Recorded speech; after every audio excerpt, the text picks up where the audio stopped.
Здравствуйте, дорогие подписчики и гости моего канала. Сегодня мы с вами научимся составлять предложения в прошедшем времени. Для этого нам понадобится вот такая вот формула, которая нам знакома с предыдущих уроков. Местоимение, глагол, суффиксы прошедшего времени и личные окончания.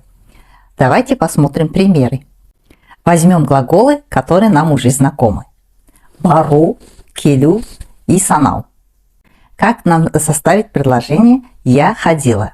Для этого мы возьмем глагол бару, убираем последнюю букву «у», вместо «у» добавляем суффикс прошедшего времени «д» и окончание личное «м».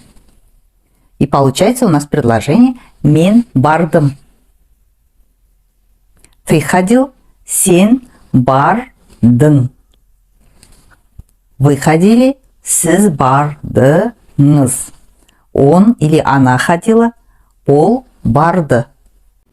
В третьем лице личные окончания не добавляем. Теперь давайте рассмотрим мягкую основу. Я пришел. Мен келдім. Ты пришел. Сен келдің. Вы пришли. Сіз келдіңіз. Он пришел. Ол келді. С глаголом санау точно такая же конструкция. Мен санадым. Сен санадың. Сіз санадыңыз. Ол санады. Применяя сегодняшнюю схему, вы можете составлять предложения с разными глаголами в прошедшем времени. Попробуйте. А на следующих уроках мы будем рассматривать вопросительные предложения в прошедшем времени. Поэтому подписывайтесь на канал, ставьте лайки, пишите комментарии и до следующей встречи.